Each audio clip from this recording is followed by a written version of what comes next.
Crowdfunding on Kickstarter or any platform is a really great way to bring attention to your product and just sort of get it off the ground. But there are some really big challenges associated with it, both before, during, and after the campaign during fulfillment that I want to get into for this video.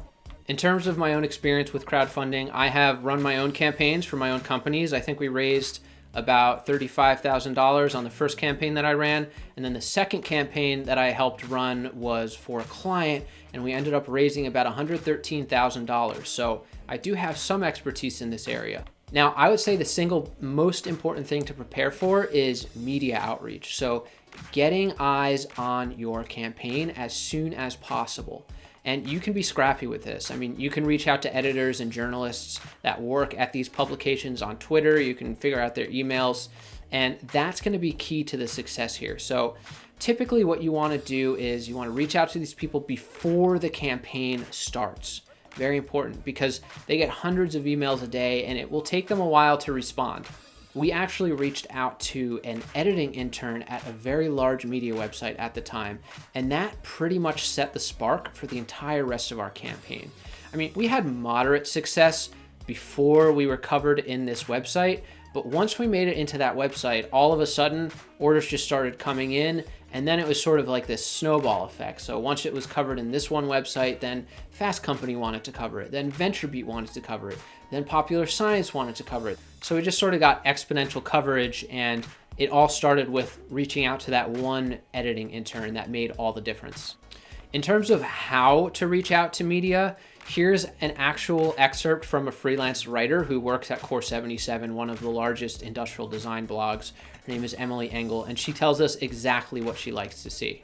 You can pretty much see here that this is a really good template to use when you're reaching out to media. It's short, it's simple, it's to the point, it has all of the necessary information. And one thing to keep in mind is that it's not uncommon for editors and journalists to get hundreds of emails per day. So you do need to be persistent with this. You can reach out maybe even 3 times in the space of maybe 2 weeks. You know, don't spam them, but it's okay to follow up maybe once or twice to really make sure that you get their attention. The next thing is that you want to have a press kit that makes it easy for the media to cover you. So what I basically do is I set up a Google Drive link, I make it accessible to everyone, and I have maybe 5 to 10 images in there, maybe some video, so that if a website does decide to cover me, they have all the images and resources that they need to make a very compelling article. Also, don't be afraid to send individual emails out to your close friends and family and ask them to share or even back the project. Another thing that you can do is actually send product samples to potential websites who might want to cover you. This is a really good way to get coverage quickly, although there is a risk that they'll give you a negative review, but hopefully your product is good enough that that's not a problem. Now, in terms of the content of the campaign, the video is by far the most important thing. More specifically, there is a very proven structure to this. You want to explain what the product is, who it's for, and what the benefit is. You want to do that quickly, within about 30 seconds.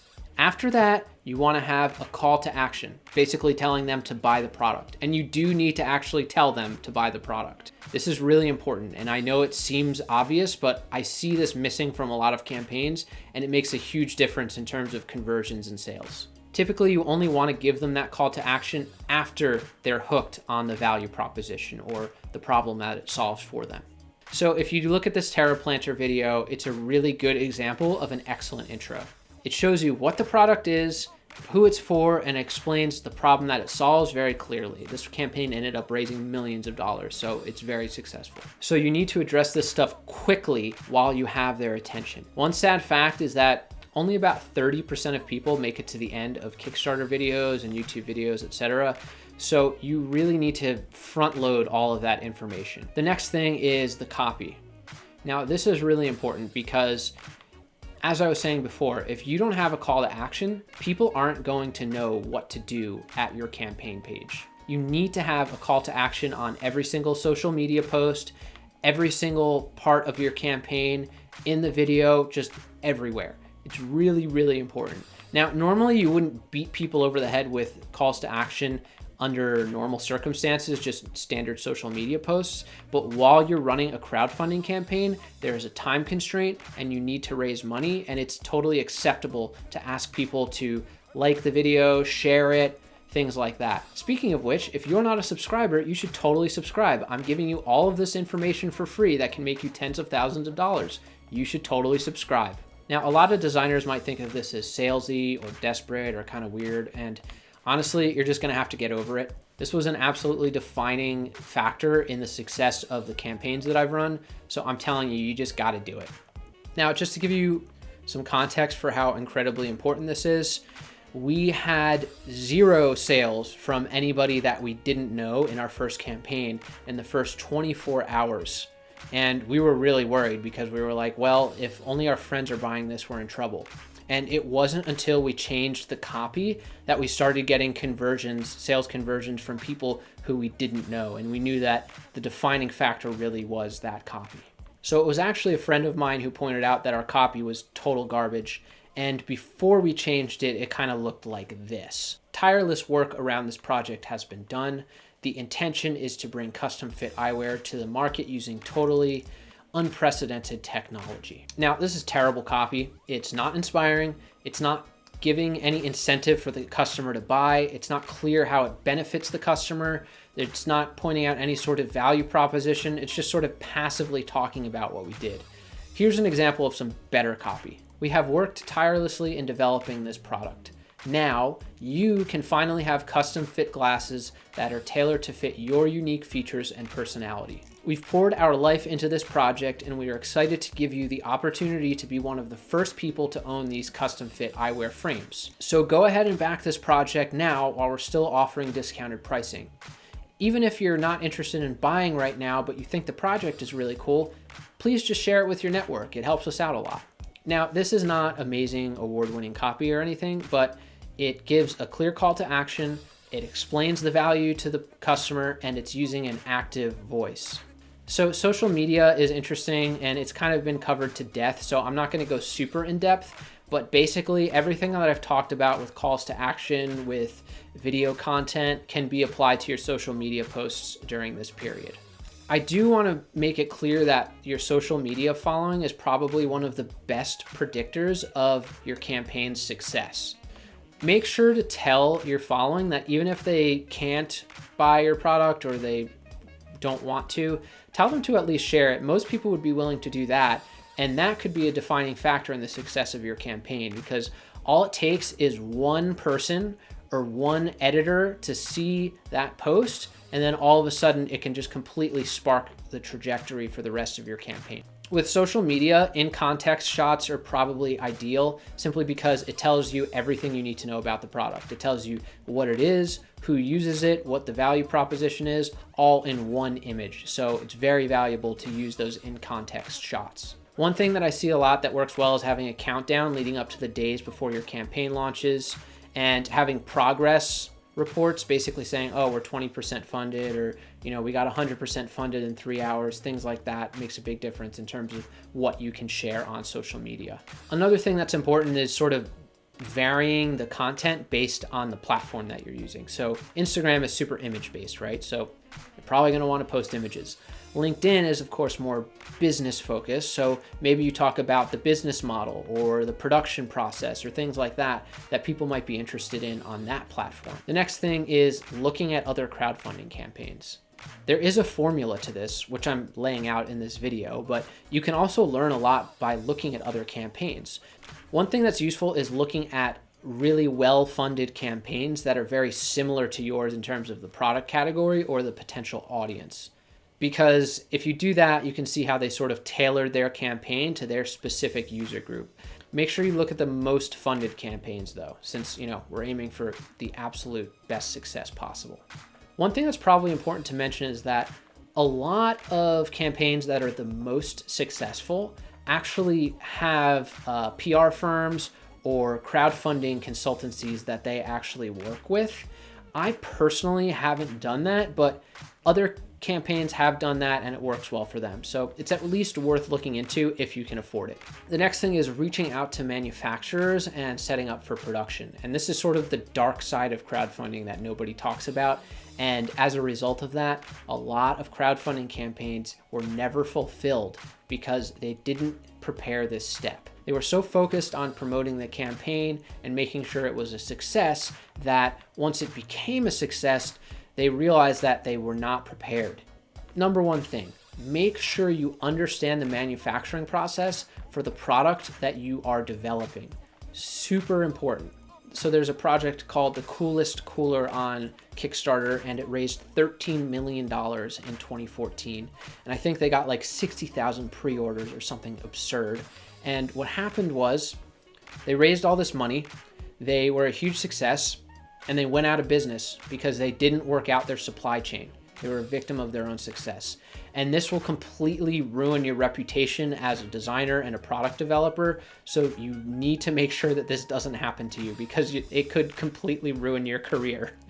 I actually have another video about manufacturing, which I've linked up above if you're interested in checking it out, but stay on this for now. So basically, you need to have your manufacturer sort of worked out before the campaign starts. So in addition to that, one thing that I like to do is basically hide the actual function of the product. So for one campaign, we were getting quotes for this musical instrument that fit around your neck. And we were telling manufacturers that it was the massaging device that fit around your knee. Obviously, it had nothing to do with that, but it sufficiently protected our IP and it changed the product enough that, people weren't able to easily search it to see how we were doing. There is literally nothing worse than having hundreds of angry backers emailing you asking for their product while you're going through the stress of product development. So the more you can sort of iron this out ahead of time, the better. One other thing to remember is that even if your campaign raises tens of millions of dollars, which is extremely uncommon, that's still a drop in the bucket compared to an order from Apple or Samsung or any large company. So they're going to prioritize the bigger orders first, and as a result of that, your product might be delayed.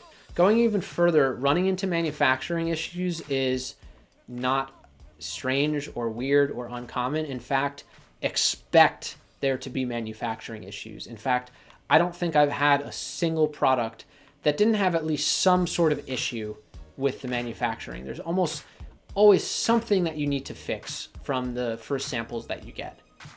So just as an example, this is an extreme example, but this is an image that a friend of mine gave me. And this is a vessel for a coffee maker, and this is what the glass maker sent them as a factory sample. It's pretty obvious that this glass beaker thing does not fit in its enclosure at all.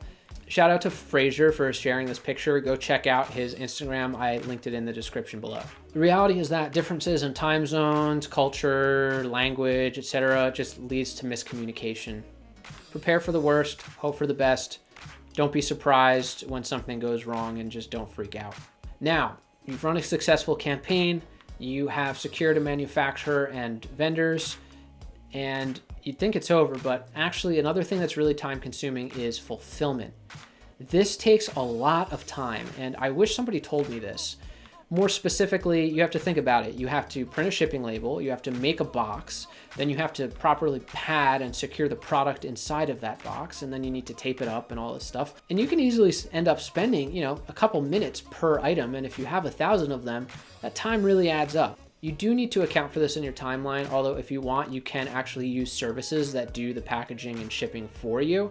Just something to keep in mind. Another thing to consider is that international shipments can take even longer and they're pretty expensive. So if your order is sort of a low ticket item, like under 20 bucks, it might not make sense to go through the hassle of international shipments. Definitely look into the shipping options before you actually launch your campaign to figure out whether it makes sense to do international shipments or not. So that pretty much covers everything. I just want to go over a couple of the key points again in a quick summary.